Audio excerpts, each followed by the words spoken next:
le Seigneur vous bénisse. Nous sommes très heureux d'être ensemble dans cet exposé sur l'éveil de Jacob. Nous revenons parce qu'il y a quelques années passées, nous avions commencé à produire des exposés sur cet enseignement si important et si profond sur l'éveil de Jacob, mais que nous avions momentanément suspendu, arrêté, faute de matériel adéquat pour pouvoir transmettre cet enseignement proprement et clairement au public. Maintenant que nous sommes équipés en conséquence, nous avons décidé cette fois-ci de revenir sur cet enseignement que nous trouvons très important pour l'épouse en particulier et pour toute l'humanité en général. Je crois que nous allons commencer par une lecture biblique parce que c'est un exposé biblique que nous sommes en train de présenter ici.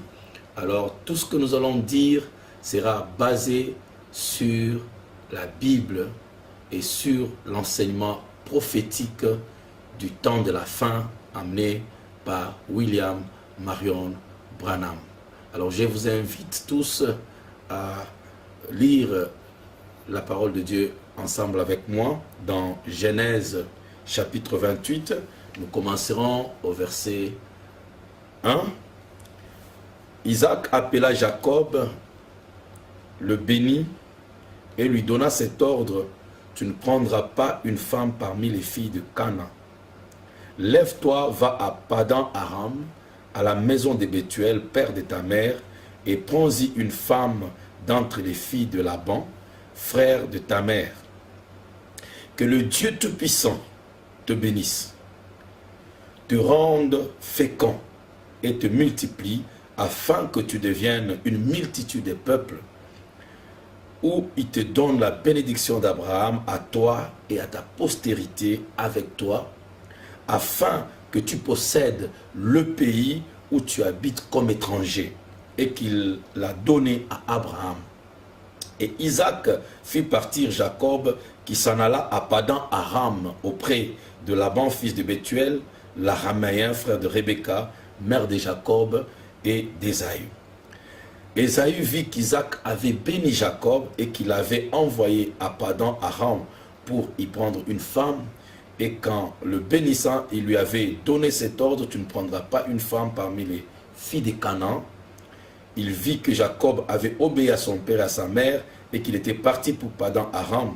Ésaü comprit ainsi que les filles de Canaan déplaisaient à Isaac son père.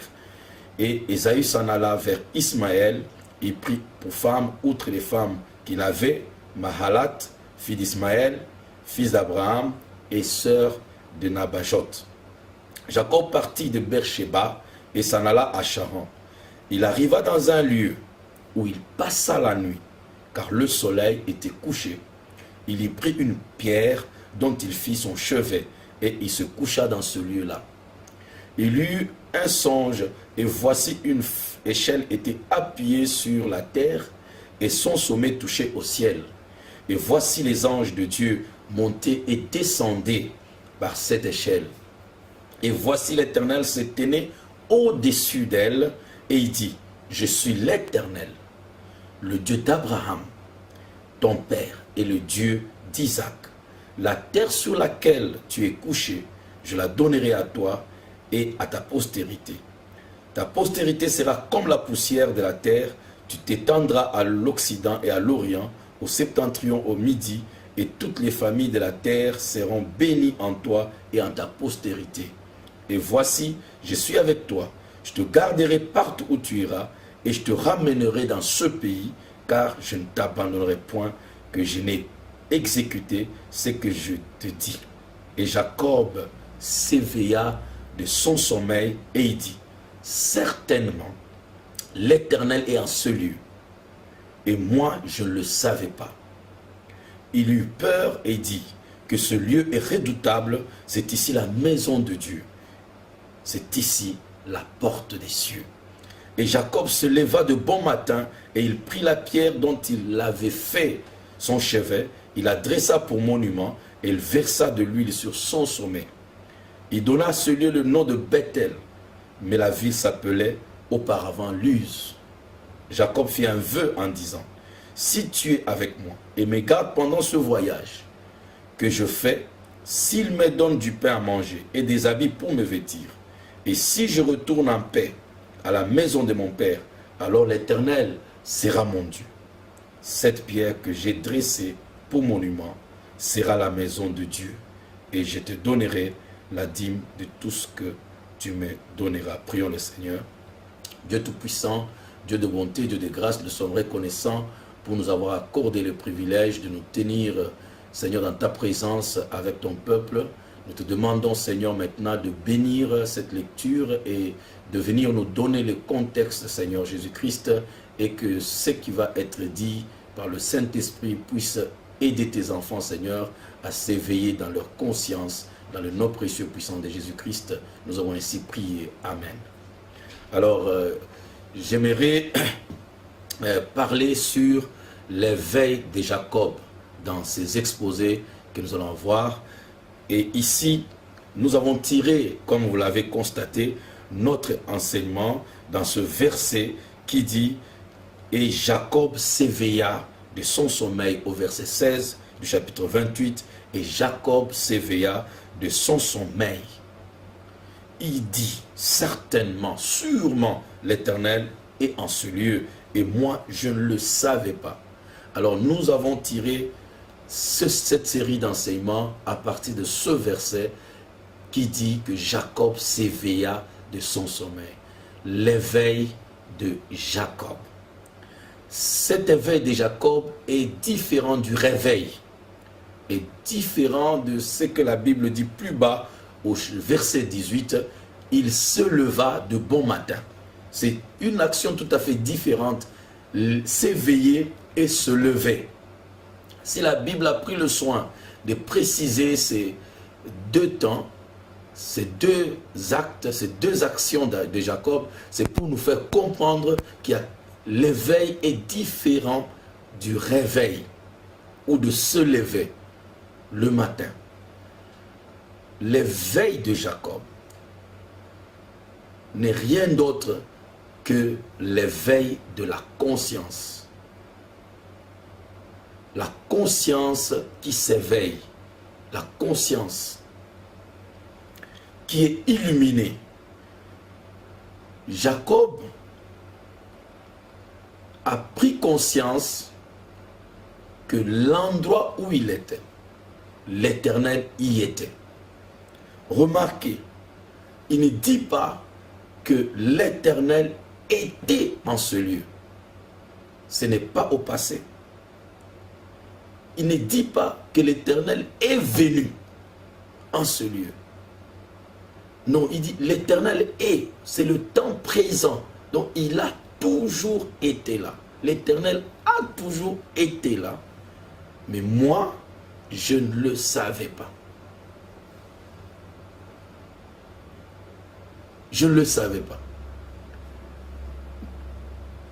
Ne pas savoir que l'Éternel est en ce lieu pendant qu'il est, c'est ce qu'on appelle l'inconscience. Il était inconscient, il ne s'était pas rendu compte que l'Éternel est en ce lieu. Mais grâce à cette vision nocturne qu'il a eue, en se couchant, il a vu une échelle dans une vision.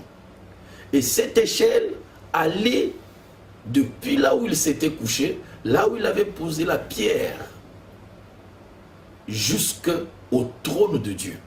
Cette échelle le reliait, lui, au trône de Dieu. Et sur cette échelle, il a vu les anges monter et descendre. Donc les anges le connectaient avec Dieu.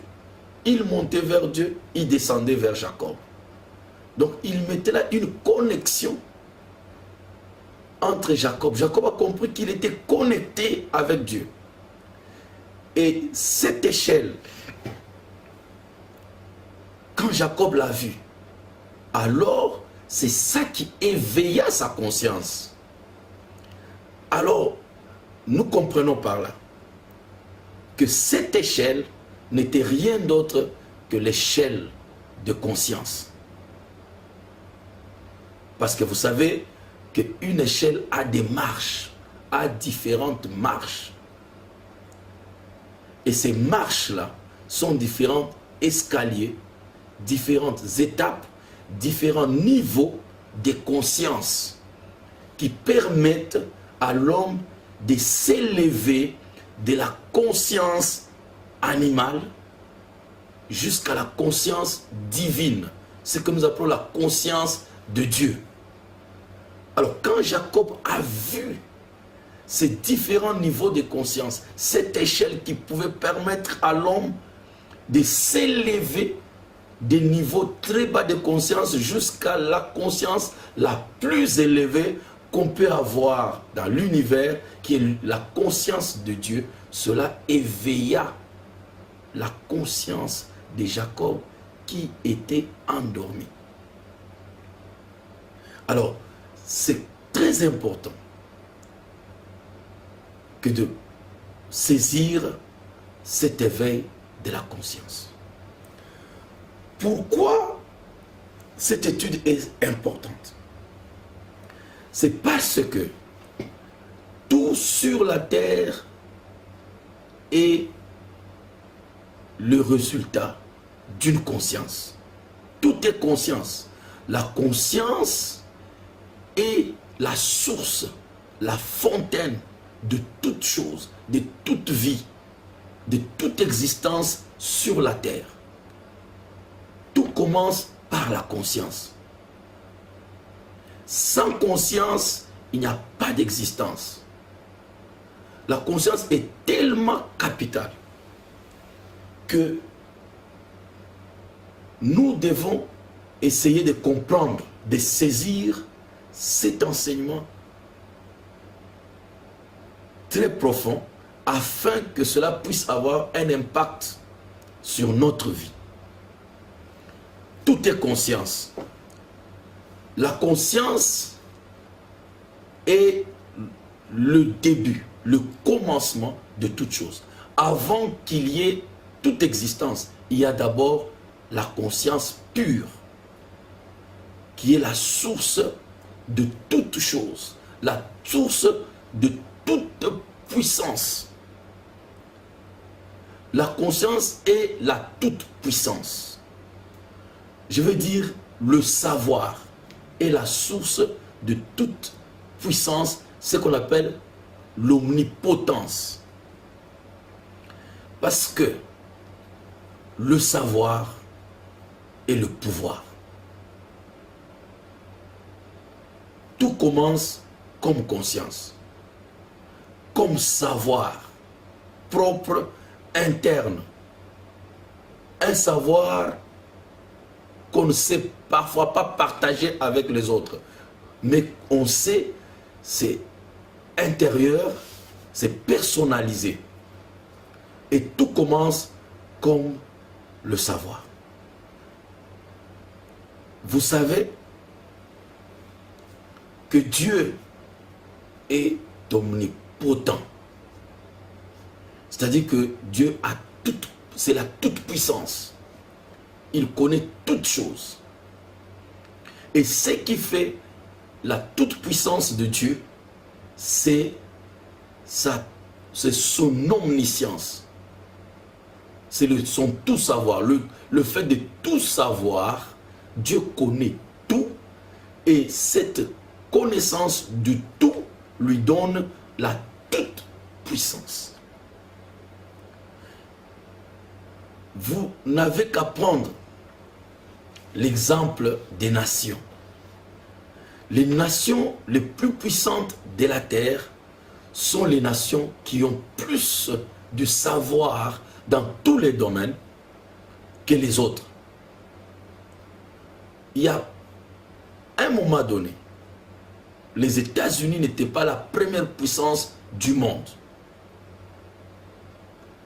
Mais un jour, dans leur recherche, dans leur travail, ils se sont accaparés d'un savoir, d'une science que tout le monde n'avait pas.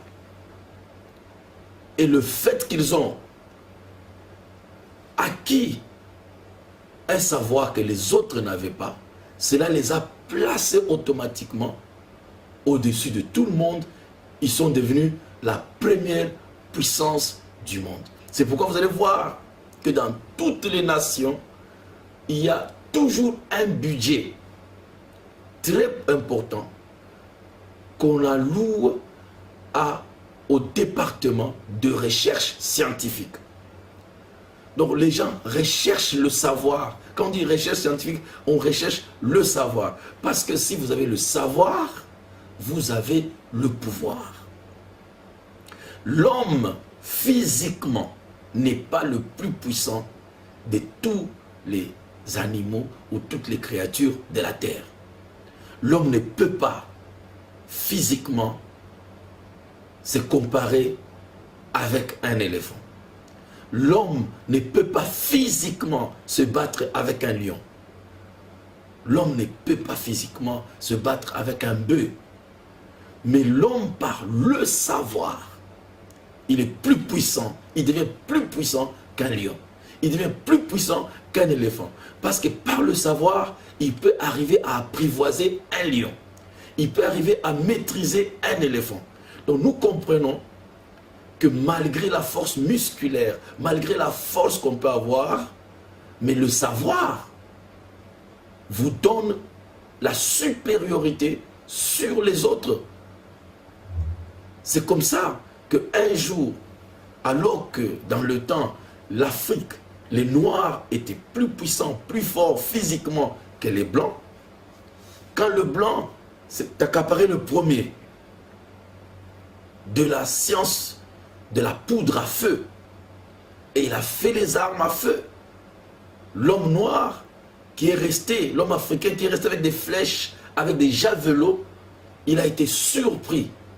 Ce n'était plus le combat corps à corps, où il était fort, avec ses muscles. Maintenant, de loin, le blanc pouvait manipuler l'arme à feu et les tuer comme des rats.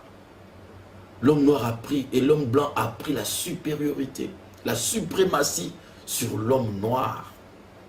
Pourquoi? Le savoir.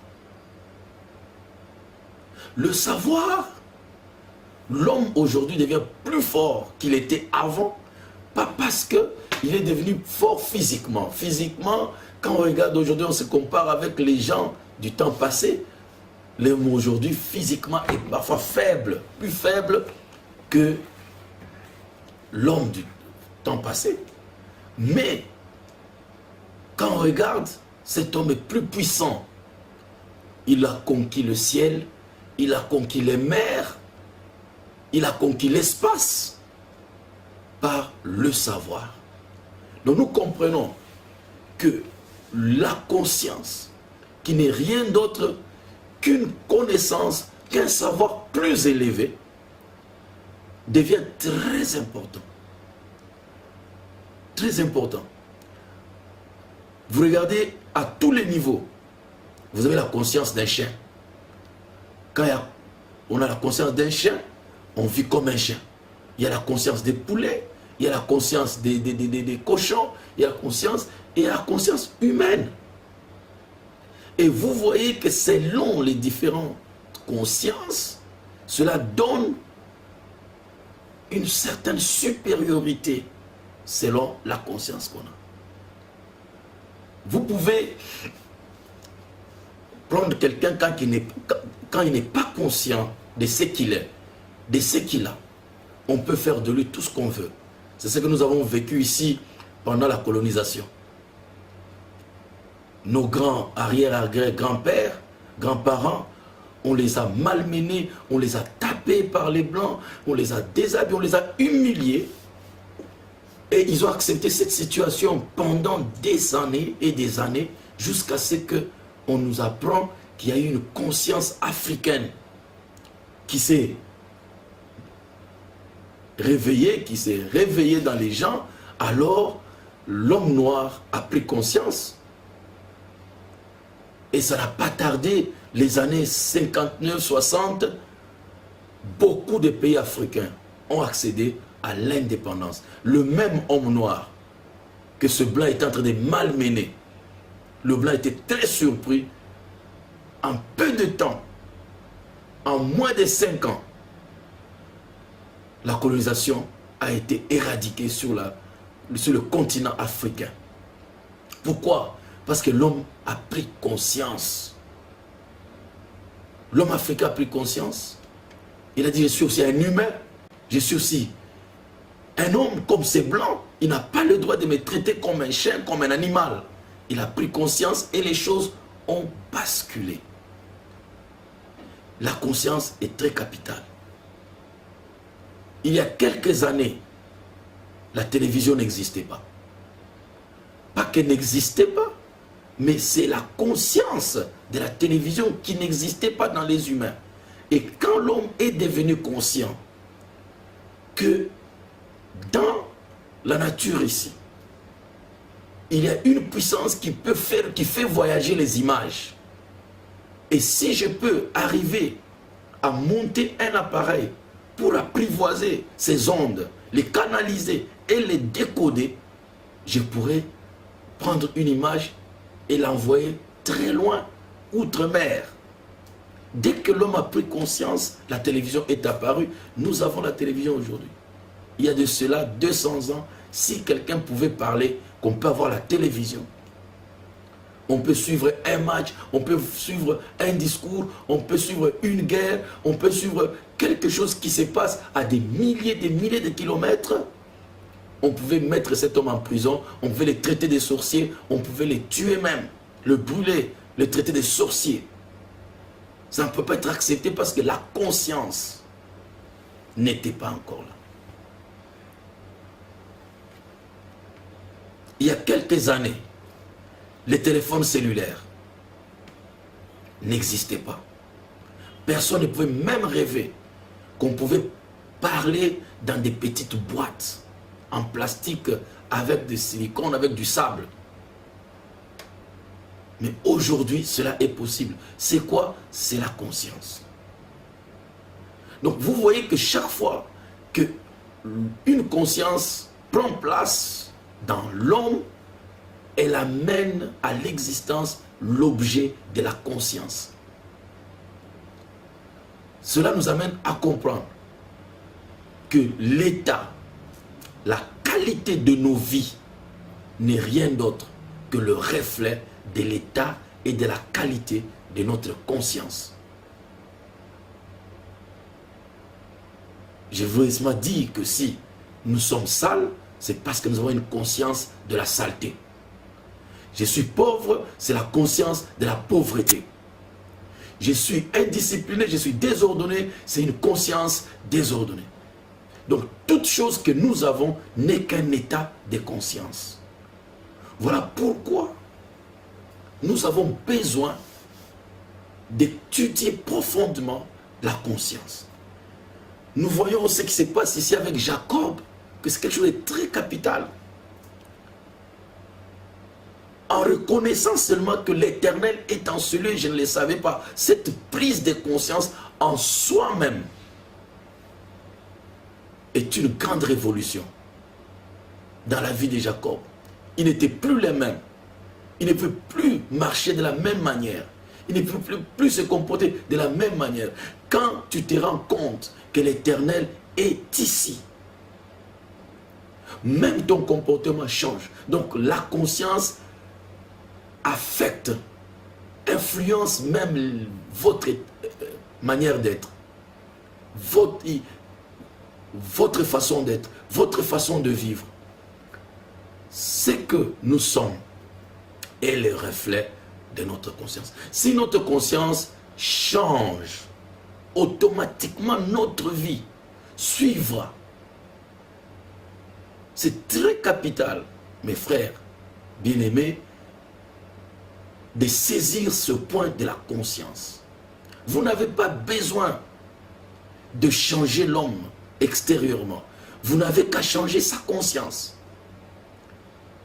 Si on peut penser à ça, si même le gouvernement, tout le monde peut comprendre que c'est la conscience qui est capitale et se mettre à travailler sur la conscience de tout le monde, les choses changeront. Aussi longtemps que la conscience ne change pas, on ne peut pas s'attendre à n'importe quelconque changement de vie qu'on peut espérer. La première chose à faire, c'est le changement de conscience. Travailler sur la conscience. Mettre tous les moyens en œuvre. Et c'est ce que nous allons aborder. C'est sur cela que nous allons travailler dans ces exposés. C'est que nous allons mettre tous nos efforts pour éveiller la conscience de l'Église en particulier et de l'humanité en général. Parce que la parole, la Bible ici est venue délivrer le monde. C'est un message universel. Ce n'est pas destiné à un groupe de gens, mais c'est universel. C'est un message universel. Les chrétiens ne se rendent même pas compte que la prise de conscience, l'éveil de la conscience, ce n'est pas quelque chose des hommes du monde ou des sciences du monde. Ça vient de la Bible parce que nous venons de lire ça ici. Jacob dit, et Jacob s'éveilla de son sommeil et dit, l'Éternel est dans ce lieu et je ne le savais pas.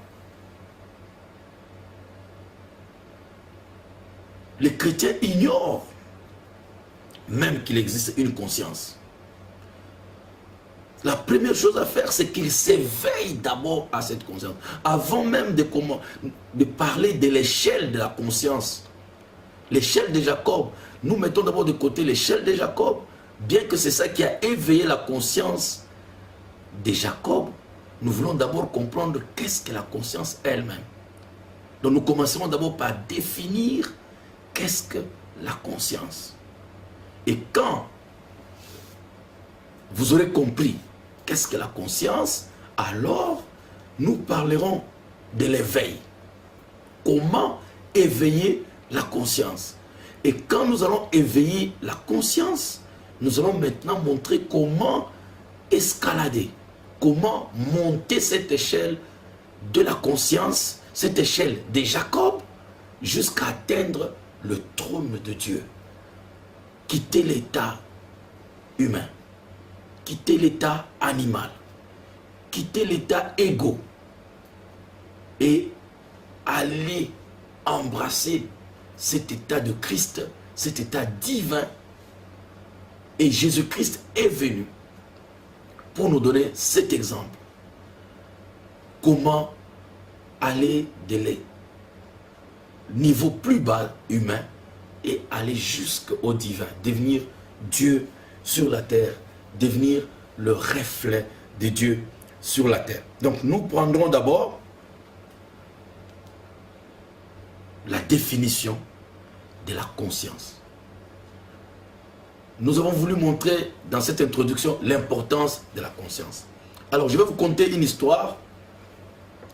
C'est une histoire qui se raconte aux États-Unis, qui est dans certains livres même, beaucoup de livres ont écrit sur ça. C'est l'histoire d'une mère aigle qui avait mis 2 œufs, qui avait pondu 2 œufs et qui avait laissé ses œufs dans un nid. Et un jour, un chasseur est passé par là, pendant que la mère aigle n'était pas, et il a piqué un œuf qu'il a amené dans sa basse-cour et il a mis ça sur un poulet. Et comme vous le savez, l'œuf, peu importe là où vous le mettez, il suffit de l'atmosphère. Il suffit de créer une atmosphère. L'œuf va clore, va éclore. Alors, il a placé cet œuf sur un poulet, une mère poule, jusqu'à ce que la maturité étant arrivée, l'aiglon est sorti de l'œuf. Et quand l'aiglon est sorti, c'était un oiseau tout à fait bizarre, qui n'avait pas la même forme que les autres poussins, et qui ne ressemblait pas à sa mère poule, mais en venant dans cette basse-cour, l'aiglon ne connaissait rien d'autre que la mère poule. Donc elle a reconnu que sa mère, c'était la mère poule. Et ses frères et sœurs, c'était des poussins. Le petit aiglon a commencé à vivre comme tout cela qu'elle avait trouvé dans la basse-cour. Mais elle sentait que ça n'allait pas. Elle essayait de gratter comme les poussins. Les autres, les poussins, grattaient facilement parce que c'était leur vie. Mais le petit aiglon ne pouvait pas s'en sortir. Mais il forçait parce que c'est tout ce qu'il connaissait. Il a essayé de vivre comme un poulet, un poussin. Et il a appelé cette mère poule sa mère. Mais regardez, c'était un aiglon. Il est né aiglon. Il avait la nature d'un aigle, mais il ne pouvait même pas voler 1 mètre. Il est resté dans la basse-cour. Il s'est comporté comme les poussins et les poulets. Jusqu'à ce qu'un jour, la mère aigle s'est rendue compte que non, j'avais perdu un œuf qui doit être quelque part. Je pressens que mon enfant doit être quelque part. Et la mère aigle a commencé à survoler toutes les basses-cours de la ville ou du village. Et un jour, en passant au-dessus d'une basse-cour, elle va jeter ses yeux perçants. Elle va découvrir que son petit était dans cette basse-cour. Elle a commencé à survoler la basse-cour. Et la mère poule, quand elle a regardé, elle a demandé à ses enfants de fuir et de se cacher. Mais le petit aiglon ne peut pas comprendre pourquoi les poussins et la mère poule fuyaient. Il dit non, il y a un danger, il y a ces voleurs-là qui survolent le ciel, ils peuvent venir vous voler. Mais le petit aiglon, quand il entendait les cris que la mère aigle projetait, ça allait tout droit dans son cœur et ça les réjouissait.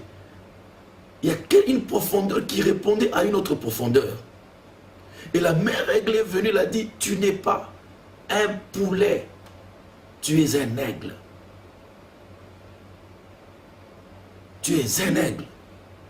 Et le petit aiglon ne pouvait pas fuir, ne pouvait pas suivre la mère poule, parce que c'est que la mère aigle disait, lui plaisait quelque part. Mais il a dit, mais si je ne suis pas un poulet, comment je suis ici? Je ne te connais pas, dit, c'est moi ta mère. Regarde très bien, compare tes ailes, compare tes pattes, compare ton bec. Avec ce que tu appelles ta mère, ce n'est pas ta mère. Il dit, mais si je suis un aiglon, je suis ton... Pourquoi je suis en bas ici? Il dit, non, on t'avait volé. Et la mère aigle a commencé à converser, elle a établi un contact avec le petit aiglon. Et le petit aiglon a senti que non, non, c'est exactement ce que je dois être. Et la mère aigle a demandé au petit aiglon, si tu peux monter, fais comme ceci, étends tes ailes. Elle a commencé à lui enseigner depuis le ciel. Bats tes ailes comme ceci, soulève ceci, fais comme ceci. Et le petit aiglon a commencé à essayer. Et pendant qu'il essayait, il commençait à monter. Il est monté peut-être sur le haie de la clôture de la basse-cour. Après, il a battu encore les ailes. Il s'est retrouvé sur les poteaux téléphériques. Après, il a battu encore les ailes. Il s'est retrouvé sur les sommets de l'arbre, sur un arbre, une branche de l'arbre. La mère aigle a continué à encourager le petit aiglon, à lui donner des instructions. Et l'aiglon s'est retrouvé, il a quitté la basse-cour. L'aiglon est remonté et a rejoint la mère aigle. Vous voyez, la mère aigle n'est jamais descendue dans la basse-cour. La mère aigle n'a jamais amené de nouvelles ailes. La mère aigle n'a jamais amené de nouvelles pattes. Mais qu'est-ce que la mère aigle a fait? elle a changé la conscience de cet aiglon. Il a élevé sa conscience, de la conscience du poulet à la conscience de l'aigle. Quand le petit aiglon avait la conscience du poulet, il a agi comme un poulet, il a vécu comme un poulet, il s'est comporté comme un poulet. Mais quand il a eu la conscience d'un aigle, il s'est comporté aussi comme un aigle. C'est la même chose, mes chers bien-aimés, avec vous. Vous êtes venus dans ce monde, nés dans le péché, conçus dans l'iniquité, par un voleur qui a donné son interprétation à votre mère Ève. Et vous êtes retrouvés dans une basse-cour de péché, une basse-cour des hommes limités, une basse-cour des hommes malheureux, une basse-cour des hommes méchants, sans amour, plein de haine, de jalousie, de méchanceté. Mais comme vous avez en vous la nature de Dieu, la nature de cette mère aigle, qui est en vous, la nature du surnaturel, et voilà qu'un jour, le Dieu du ciel est venu, il a envoyé son prophète pour survoler la basse-cour du monde. Et il a fait le tour du monde 7 fois sur cette basse-cour, en train de pousser les cris. Comme la mère aigle, il n'est jamais descendu dans la basse-cour, il est resté dans le surnaturel, poussant des cris, donnant des instructions. Qu'est-ce qu'il faisait? Comme la mère aigle, changeant la conscience du petit aiglon, de la conscience du poulet à la conscience d'un aigle. Aujourd'hui aussi, Dieu vous invite. Il veut vous changer. Il change votre conscience de la conscience humaine, de la conscience d'un pécheur, de la conscience d'un perdu, de la conscience d'un égoïste, de la conscience d'un méchant à la conscience divine. Cette conscience surnaturelle.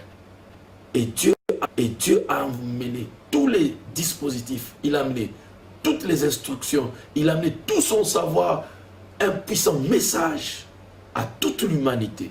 Et ce message consiste en une seule chose: changer la conscience humaine et l'amener dans la conscience divine, la conscience de Dieu. Faire passer des humains, simples humains, à des hommes qui ont la nature de Dieu. C'est là où Jésus disait que ceci se réalisera. En ce jour-là, vous saurez que je suis dans le Père. Le Père est en moi, moi en vous et vous en moi. C'est quand l'homme aura atteint cette conscience divine, l'homme deviendra Dieu. Que Dieu vous bénisse. C'est ce que je voulais donner comme introduction à cette série d'exposés que nous aurons sur l'éveil de Jacob. Que Dieu vous bénisse.